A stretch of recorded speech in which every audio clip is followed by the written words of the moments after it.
ng mga kamao natin. O, alam niyo po ang kanta, you may sing along with the song. Kulungin mo at umiiyak, bayan pa kayong saktan nila. Itaga ninyo ito sa puso ninyo. For as long as I am the president, nobody but nobody, no military man or policeman will go to prison because they perform their duties well. Ako ang mapakulong sa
sa stage po, pwede po ba nating ma-request na bumaba na po tayo? Let's clear the stage.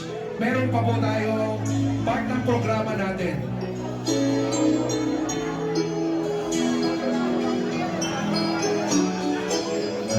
Yung mga nasa stage po, maki-clear ng stage so that we can move to the next part of our program.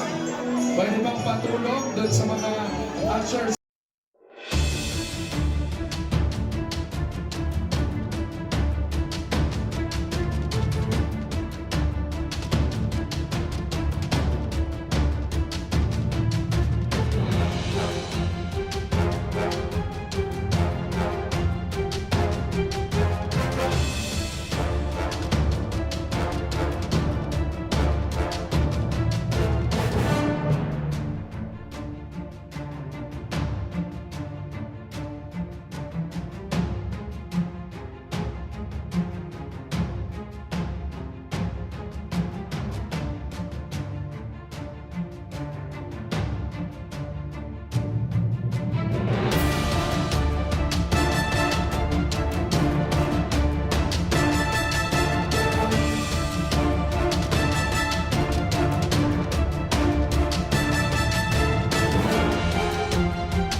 please, settle down. Bigyan po natin ng konting space. Si Mayor, pati po yung mga senators natin. Okay? So we can hear some final words moving forward. Kasi hindi po pwedeng, ang commitment ay ginawa lang po ng mga leaders natin. Kailangan po nila tayong taong bayan na gumawa rin ng action natin at commitment.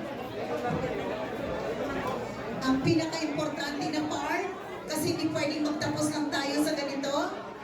But we have to know what we have to do. No?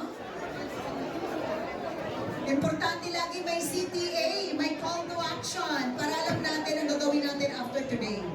Okay po ba yun? Okay, sige. Settle na tayo.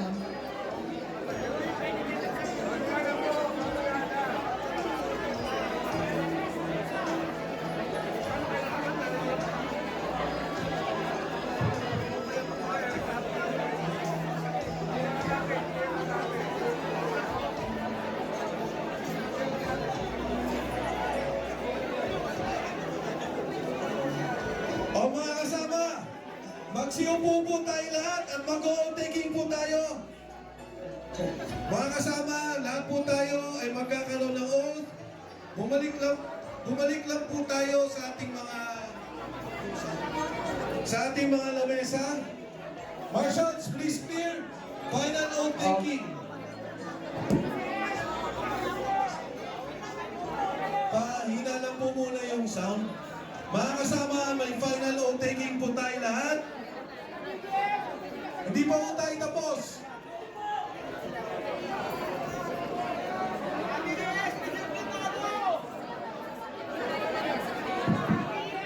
Di ba po may mga natanggap tayong mga forms kanina pagpasok natin? May final... Mag-o-oath po tayo, kailangan ninyong pirmahan yon at ibabalik natin sa sekretariat kasi yun pong official document natin na kasama tayo sa coalition na ito. Okay? So kailangan po natin pirmahan yon at kailangan po natin i-oath mamaya. Kaya kailangan po natin i-clear yung lugar so that we can proceed. Marshals, kung pwede ho, i-clear natin. Upo tayong lahat and the oath will be taken before Mayor Baste Duterte. Yes. Settle down po tayo.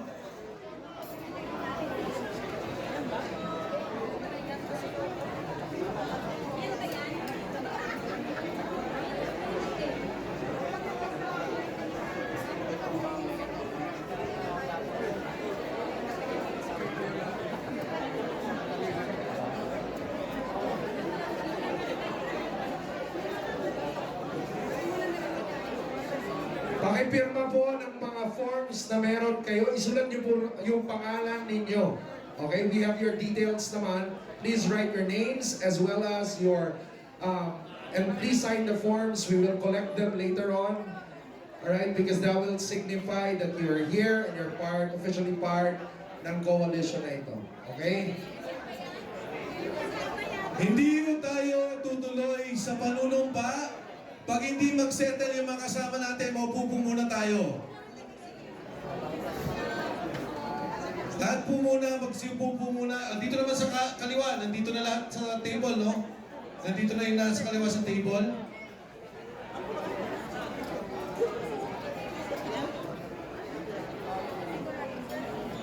Okay. Are your forms all filled out? Na-fill out na po ba natin ang mga forms?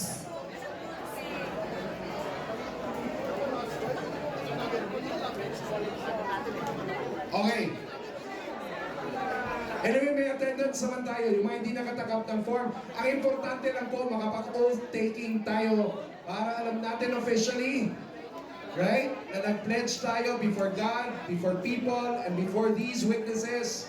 And we are part of this coalition at nagko-commit tayo doon sa sinasabing core commitments ng RAGE Coalition. Importante po yon bago tayo lumabas. So, sana po lahat tayo mag-settle down because this is your part. Ginawa na po nila Mayor Baste, ginawa na po ng tatlong political parties at mga leaders. Ang part nila, pumirma na sila. This time around, kailangan po natin tayo naman ang gumawa. We need our part. We need to cast your commitment and your part. So please settle down. We will do the oath in a moment.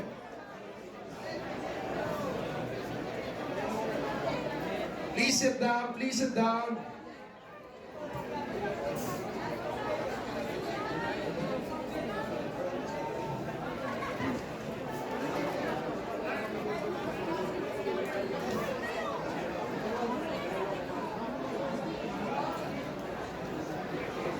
Okay mga kasama, noong pong 2 linggong nakaraan, kami po ni Speaker Bebot Alvarez ay tumungo at nakipag-usap kay Mayor Sebastian Baste Duterte.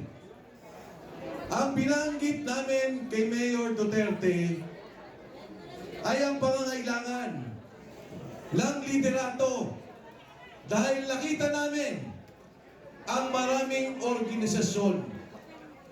At actually, Mayor Baste, ang organisasyon po natin ay 750 sectoral groups and organizations from President Digong Duterte to Vice President Sara Duterte.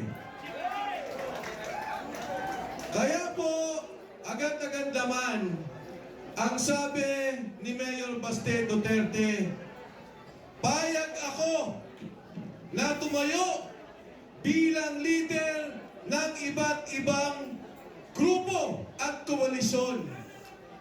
Nandyan na po ang PDP, nandyan ang Maisog, nandyan ang PANA kay Secretary Esperon, nandyan ang Kampilan, sila Kong Adamat. Ngayon po, malinaw na, may leader na ang ating mga organisasyon, may leader na ang ating grupo, walang iba kundi si Mayor Baste Duterte! At tandaan ninyo, ang laban natin na to, ang objektibo, tuloy-tuloy ang laban natin. Yung mga magsasaka, nakasama ni Congressman Yan Viste, ang pinaglalaban ang pagtaas ng presyo. Ang presyo ng krudo, pataas. Ang presyo ng bilihin, pataas. Pero ang antas ng buhay ng Pilipino, ng bawat pamilyang Pilipino, pababa ng pababa. At sa gitna ng problemang yan, ano ang gusto nila? Intriga, politika. Ito po ang pinaglalaban natin. Yung ginagawa nila na tanggalin si BP Inday Sara Duterte para wala silang kalaban sa politika. Yan ang lalabanan natin. 2023 pa, pinlano na nila. Hinuli, kinidnap ang Pangulong Duterte, dinala, isinuko sa dayuhang korte. 2023, ngayon, ang gusto naman nilang tanggalin, ang sinusuportahan, ang kasama natin, at ang mananalong presidente, gusto nilang mawala si BP Inday Sara Duterte. Hindi natin papayagan, tama? Lalaban ba tayo? Ang hindi nila naintindihan, nilipat na nila si Digong, tinanggal na nila si Inday Sara. Hindi nila alam, pag ginawa nila yan, may kandidato pa tayo, si Baste Duterte! Kaya kayong Senado, Kongreso, huwag kayong luloko-loko dahil may panlaban pa kami sa kinatawan namin si Mayor Baste Duterte. Ngayon mga kasama, grabe na ang sitwasyon. Lugmok na tayo. Puro pa sila politika. Pero ang sabi nila, yung korupsyon, may mangyayari daw. May nakulong na ba? Dumaan na ang Christmas. Tomas, dumaan